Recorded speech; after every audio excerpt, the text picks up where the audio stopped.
Python সিরিজের আজকের ভিডিওতে আমরা জানব অপারেটর সম্পর্কে। অপারেটর হলো একটি বিশেষ চিহ্ন বা প্রতীক যা দিয়ে দুই বা তার বেশি ভ্যালুর উপর কিছু নির্দিষ্ট কাজ করা যায়, যেমন কি যোগ, বিয়োগ, গুণ, ভাগ, তুলনা ইত্যাদি করা যায়।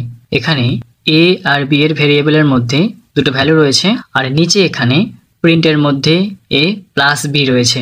আমরা সবাই জানি এখানে এ আর বি কে যুক্ত করা হয়েছে। কিভাবে বুঝলাম? এই যোগ চিহ্নটা দেখে। এখানে এই যোগ চিহ্নটাই হলো অপারেটর। ওকে, পাইথনে মোট 7 রকমের অপারেটর রয়েছে, তবে এর মধ্যে 4টে অপারেটর সবচেয়ে বেশি কাজে লাগে, সবচেয়ে বেশি ব্যবহৃত হয়।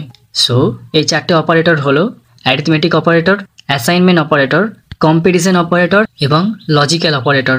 আজকের ভিডিওতে আমরা জানবো অ্যারিথমেটিক অপারেটর সম্পর্কে, আর পরবর্তী ভিডিওগুলোতে আমরা বাকি অপারেটরগুলো সম্পর্কে জানবো। অ্যারিথমেটিক অপারেটর, যেটাকে আমরা বাংলায় বলতে পারি গাণিতিক অপারেটর।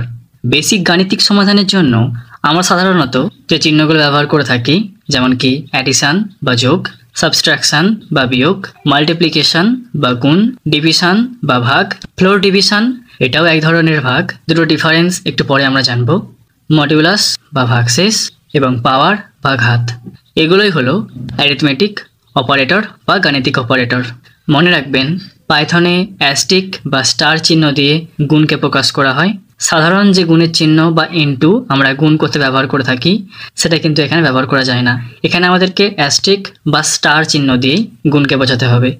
একইভাবে ভাগের ক্ষেত্রে ভাগ চিহ্ন না দিয়ে স্ল্যাশ ব্যবহার করা হয়, আর ফ্লোর ডিভিশনের ক্ষেত্রে ডাবল স্ল্যাশ ব্যবহার করা হয়। একইভাবে মডিউলাস বা ভাগশেষকে পার্সেন্ট চিহ্ন দিয়ে, আর পাওয়ার বা ঘাতকে ডাবল অ্যাস্টেক বা ডাবল স্টার চিহ্ন দিয়ে প্রকাশ করা হয়। আরেকবার বলছি, সিঙ্গেল অ্যাস্টেক বা সিঙ্গেল স্টার চিহ্ন দিয়ে গুণকে প্রকাশ করা হয়, ডাবল অ্যাস্টেক বা ডাবল স্টার চিহ্ন দিয়ে পাওয়ার বা ঘাতকে প্রকাশ করা হয়, সিঙ্গেল স্ল্যাশ দিয়ে ডিভিশনকে প্রকাশ করা হয়, ডাবল স্ল্যাশ দিয়ে ফ্লোর ডিভিশনকে প্রকাশ করা হয় এবং পার্সেন্ট চিহ্ন দিয়ে মডিউলাস বা ভাগশেষকে প্রকাশ করা হয়। চলুন এবার প্র্যাকটিক্যালি বোঝার চেষ্টা করি। এখানে এ ভেরিয়েবলের মধ্যে আমি 20 অ্যাসাইন করেছি, আর বি ভেরিয়েবলের মধ্যে আমি 10 অ্যাসাইন করেছি। তার মানে এ এর ভ্যালু 20 আর বি এর ভ্যালু 10। এখন আমরা যদি প্রিন্টের মধ্যে এ প্লাস বি লিখি, তাহলে এ আর বি এর ভ্যালুটা যুক্ত হবে। এ এর ভ্যালু 20 আর বি এর ভ্যালু 10, দুটোকে যোগ করলে 20 প্লাস 10 30। ঠিক আছে, দেখুন এখানে কিন্তু 30 শো করছে। একইভাবে আমরা যদি এ মাইনাস বি করি, তাহলে 20 মাইনাস 10 অর্থাৎ 10 শো করবে। ওকে, দেখতে পাচ্ছেন। একইভাবে আমরা যদি এ অ্যাস্টেক, আমি বলেছিলাম গুণকে অ্যাস্টেক বা স্টার দিয়ে প্রকাশ করা হয়, তাহলে এ অ্যাস্টেক বি করি, তাহলে 20 ইন্টু 10 অর্থাৎ 200 শো করবে। ওকে, দেখতে পাচ্ছেন। সো এভাবে আমরা পাইথনে যোগ, বিয়োগ এবং গুণ করতে পারি। আচ্ছা, এবার দুটো ভাগকে একসাথে বোঝানোর জন্য আমি দুটো লাইন আগে লিখে নিচ্ছি। এখানে প্রিন্টের ভেতরে এ স্ল্যাশ বি লেখা রয়েছে, আর নিচে এখানে এ ডাবল স্ল্যাশ বি লেখা রয়েছে।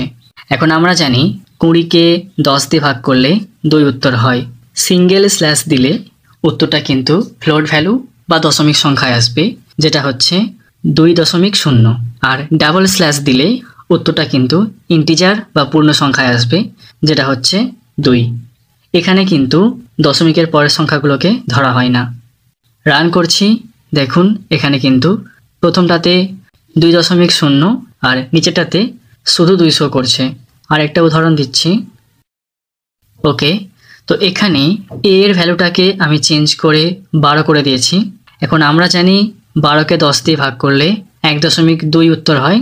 তো এখানে সিঙ্গেল স্ল্যাশের ক্ষেত্রে উত্তর হবে 1.2, আর নিচে ডাবল স্ল্যাশের ক্ষেত্রে উত্তর হবে শুধু 1। দশমিকের পরে যে 2 রয়েছে এটা কিন্তু ধরা হবে না। ওকে, তো মনে রাখবেন, সিঙ্গেল স্ল্যাশ দিলে দশমিক সংখ্যা আর ডাবল স্ল্যাশ দিলে পূর্ণ সংখ্যা। আশা করি এতদূর পর্যন্ত আপনারা বুঝতে পেরেছেন।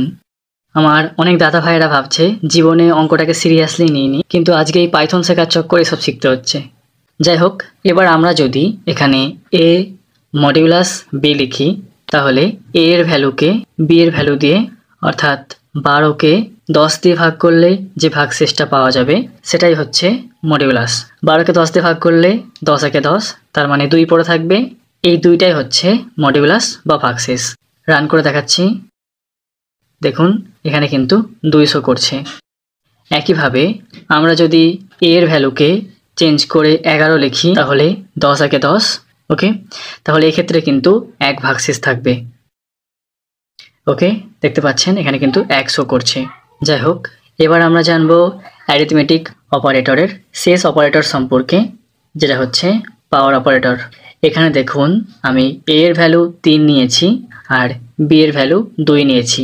এখন প্রিন্টের মধ্যে আমরা যদি a ডাবল স্টার b বা ডাবল অ্যাস্টেক b লিখি তাহলে b এর ভ্যালুটা a এর ভ্যালুর পাওয়ার হয়ে যাবে, যেমনটা আমরা বীজগণিতে করেছি।